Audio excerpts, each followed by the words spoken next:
about it makes me happy. Doesn't matter spring or fall. Barberville's where the music is happening. I can't wait till Barberville. I can't wait till Barberville. I can't wait till Barberville. Hi everybody, my name's Deborah West. I'm the Executive Director here at the Barberville Pioneer Settlement. And today we are bringing to you our fourth in our series of History Matters. Today we're going to cover the Astor Bridge Tender's house. Good morning and welcome to the Bridgehouse here at the Barberville Pioneer Settlement. This house was built in 1925 and it stood on the west end of the Astor Bridge where the Highway 40 went over the St. Johns River. This house was the home of the men who were called the bridge tenders, the men that would go out and open up that swing arm of the bridge in order to let the river traffic flow. It was the link between Lake County and Volusia County, and it's believed to be the only covered bridge that we have in the state of Florida, or had. This house has seen its share of joy and sorrow. The bridge connected two small towns, Astor, which was named after William Backhouse Astor Jr. His son was John Jacob Astor IV, who at the turn of the century was a millionaire and spent his winters in this area before going down on the Titanic. Volusia was founded in 1818, one of the very first communities in Florida. Originally, it was a trading center for river traffic and later a fort in the Seminole Wars. It also served as a refuge for Confederate guerrillas during the Civil War. Between 1800 and 1925, Astor and Volusia, the two towns on either side of the St. Johns River, well, they were stops for those steamships going up and down, taking the passengers and freight. They also had a free ferry that went between the two of them. It would have been carrying wagons, horses, livestock, going back and forth between the two. Eventually, it would even have cars on the ferry. And then in 1925, when they built the new bridge, why, that bridge too heard the rumbling hooves of the cattle as they were taken across back and forth going to the open range. But soon it would be a bustling thoroughfare. What a thrill the new bridge must have been to the people anxious to be on the move in the 1920s. The Florida land boom, which really started after World War I and brought so many people rushing to Florida to get their piece of heaven, also brought a multitude of cars that would line up honking furiously for that ferry that was originally there. Ironically, the push to build the bridge was a little late, as the land bust occurred the same year as the bridge was built. Curtis Lucas served as a bridge tender for more than 20 years, and he was the last bridge tender to live in the house. He was interviewed years ago and said his grandfather, John Melvin Lucas, came to Florida in the 1900s to work in the turpentine industry near Astor. Curtis's father was a commercial fisherman and shipped fish to Jacksonville down the St. Johns River. Curtis started working as the bridge tender in 1941, but in 1942, during World War II, he enlisted in the service. At that time, his father took over and stayed as the tender for more than 16 years. When he retired, Curtis took over again until 1982, when the bridge, of course, was taken apart. When asked if anything interesting had happened at the bridge, he said, way back when, one time Al Capone stopped and chatted with the bridge tender at the time. During Lucas's time as a tender, a car drove off the bridge. Lucas tried to save the people in the car, but it had gotten down into the foliage in the river, and the car had power windows, and Lucas could not get to the people in time. There were also 3 generations of Johnsons that served as bridge tenders. Lucille Johnson Turner was born in the Bridgehouse, bringing lots of joy to her family. She remembers how quickly her father, who was the bridge tender, learned the sounds of the different boat horns that blew for him to open the bridge.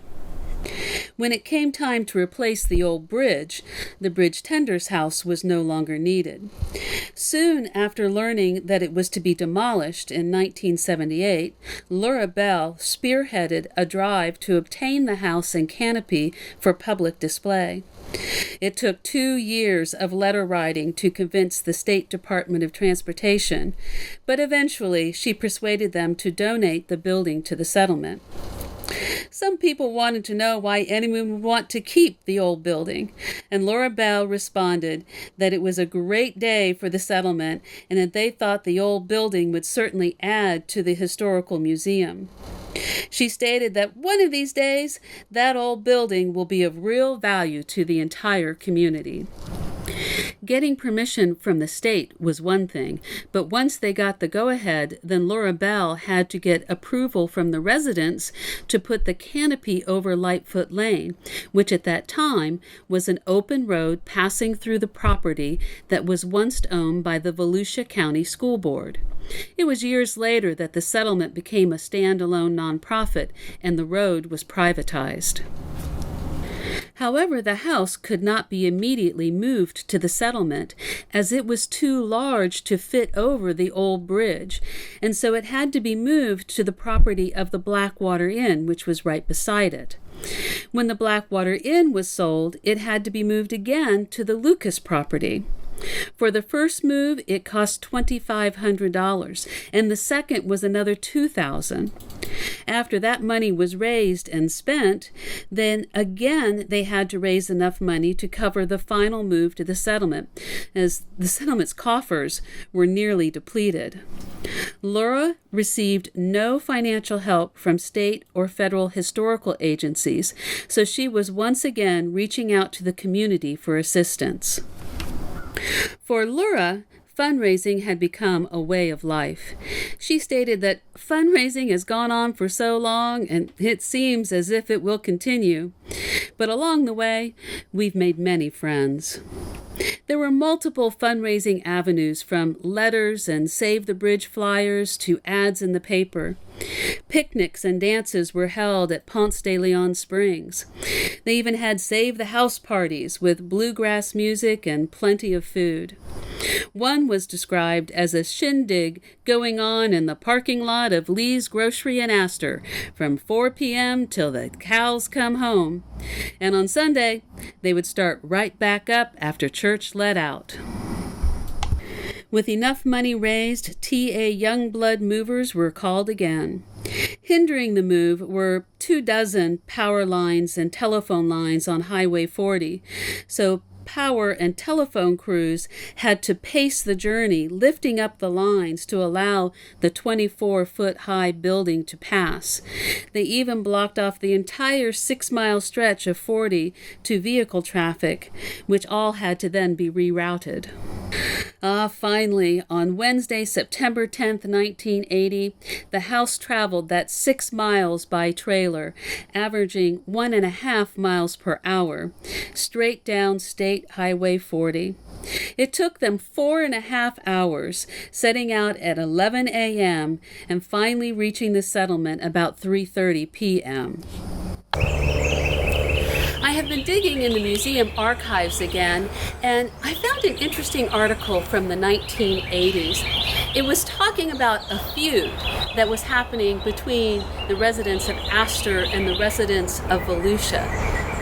As the story goes, it was back in the late 1800s, back when Astor on the west side of the St. Johns River and Volusia on the east side. This was a time back when you could see the billowing smokestacks of the big steamships that were coming down the St. Johns River, boats like the Osceola or the City of Jax, and later boats like the Pastime. This was a time back when there was just a free ferry that went between the two towns. Long ago, it is said that Astor residents generally liked their neighbors in Volusia, but they said the Volusia residents tend to have an aggressive nature to the peaceful people to the west, whereas Volusia residents used to say, well, yeah, they generally liked Astor residents, but that Astor's history was steeped in moonshine, and they had a belligerent attitude towards the gentility of the East. Astor resident Willard Johnson, we'll hear more from him later, but he said them were fighting words. He said that if there was bootlegging going on in Astor, well, their best customers were coming from Volusia. Well, the feud seemed to come and go over the years until Saturday night on February 16, 1935. That's when the feud hit another boiling point, the night that Robert Dillard shot and killed McQueen Johnson. Well, that killing fanned the flames between the two towns and counties, up to the point where it actually became an inter-county feud. For you see, when the mortician arrived, the body was laying half in Lake County and half in Volusia. Whose jurisdiction was it going to be able to try Dillard for this murder? DeLand resident, and he was actually the mayor of that city, James Summerhill, he was the mortician. When he arrived on the scene, he took the body and took it on back to DeLand in Volusia County. He was going to hold an inquest and then have the burial at 2 p.m. the next day on Sunday. Well, Lake County objected to that. They held their own inquest, holding up the burial until 8 p.m. that night before old poor Johnson was able to be laid to rest. Both families had different stories about what happened. It was a dark night. It was hard for anyone to be able to see. They saw what they wanted to see, and they told the story as they wanted it to be. Well, they said that McQueen was shot in the back. The other family said no, that Robert stepped aside and he fell in front of him. Not knowing really what the story is now, but we can certainly say that there was bad feeling between the two families. Ironically, neither county got to try Dillard, as court records show that even though there was a grand jury in Lake County, there was never an indictment handed down. Now, Willard Johnson, whom we had heard from earlier, he was McQueen Johnson's son. He said that it was all a bunch of gossip about the feud between their families, and that his family felt really bad about what had happened, and that it was as embarrassing to them, the Dillards, as it was painful to the Johnsons. Interestingly, Robert Dillard was actually struck by lightning and killed while he was working in a field several years later. Divine justice? Nobody really remembers exactly when the squabbling over the river started, but in the early 1980s, the politicians were at it again. That flare-up was caused by the naming of the new bridge. The Volusia-Astor feud made it all the way to the Florida State Legislature, as residents on both sides of the battle got up petitions over who would get the name, the new bridge. The bridge had been called Astor Bridge for nigh on 50 years, and though Volusia residents thought it was about time for that to change, and they mounted a fierce campaign, the bridge is still called the Astor Bridge today. The feud is now history as Astor and Volusia work together to promote ecotourism in West Volusia County along the Black Bear Scenic Highway and along the St. Johns River.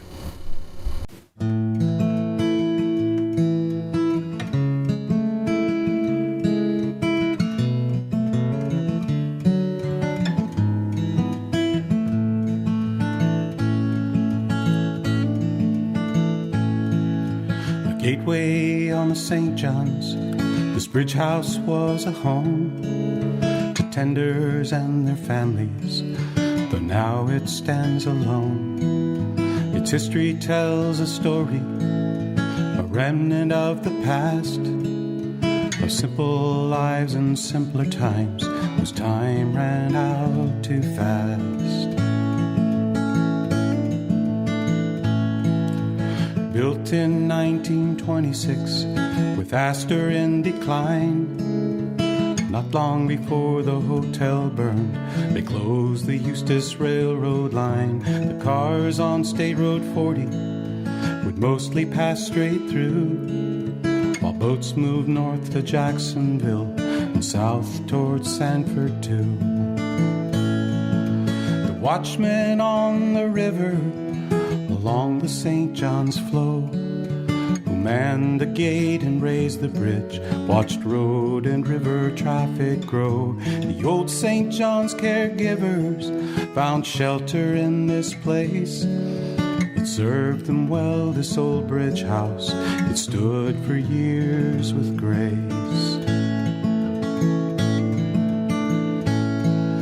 The stories this bridge house could tell, the things that it has seen, the fateful night in 35, Bob Dillard shot McQueen, or the time the car ran off the road into the river deep and sank beneath the hyacinths where 3 poor souls now sleep.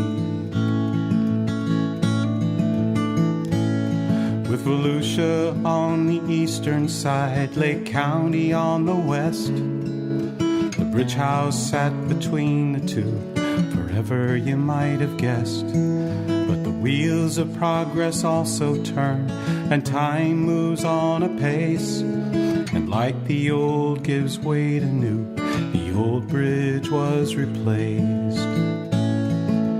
1980 marked the year they moved the house away to the old Blackwater Inn, but there it would not stay. In 82 in Barberville, the Bridgehouse found a home, and now it greets the visitors with a history of its own.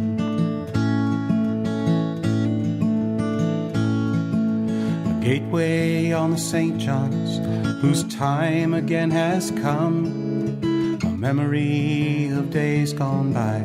This bridge house has a home.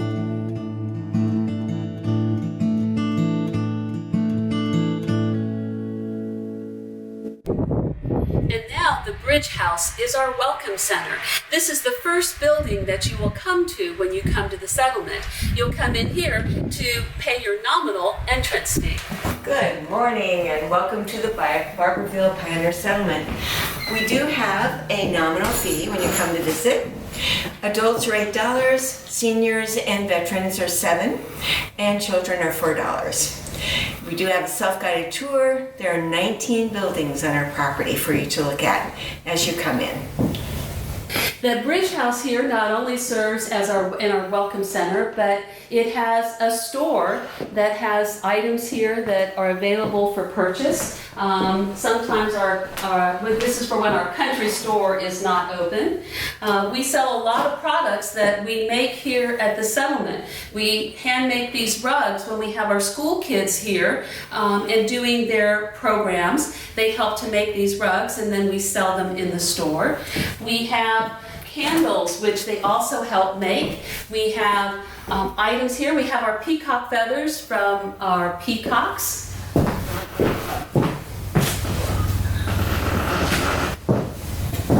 Here's a set of those hand-dipped candles that the children make. that are available for purchase. They're only $3.76 plus tax.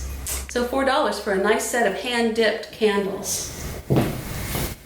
As you come into the Welcome Center, you'll come in and we have two rooms that are set aside. This one is for the Black Bear Scenic Highway. Our other room we have is for the corridor of the lakes, the Heritage Corridor of Lakes, which goes all the way down West Volusia County of the lakes that are along there. We also have in the Welcome Center, we do have display cases of some of the artifacts that we have gathered here at the museum. Most of these have been donated to us at one time or another, showing the artifacts that have been donated to the museum over time. They represent a lot of the history of Central Florida and especially Volusia County. Arrowheads from back when the Seminoles were here. The shells that they used as tools and implements for eating. And then we have more things that come from the Indian mounds. There are shots. This could have been from the Civil War. There's buttons and buckles. Lots of different artifacts that you can find here at the museum. Thanks, Joanna. Wasn't that great? And just as Joanna said, Laura Bell, it became a way of life for her, was fundraising. And even today, it's a way of life for the settlement to do fundraising. It's a huge part of what keeps our doors open. And we appreciate all of our folks who have helped us out in our Fund the Gap fundraiser.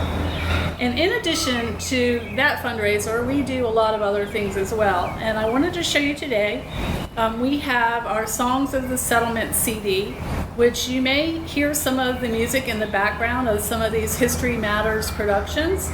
And this CD was produced by several volunteers, musicians that perform here at the settlement.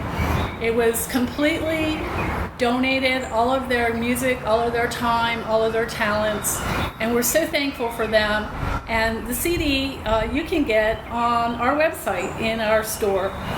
It is $22 plus tax and shipping, and we would love to be able to send one out to you. And it helps us out here at the settlement to keep our doors open. So again, thanks everybody for tuning in today and watching, and we'll see you next time on History Matters. Bye. The music is happening.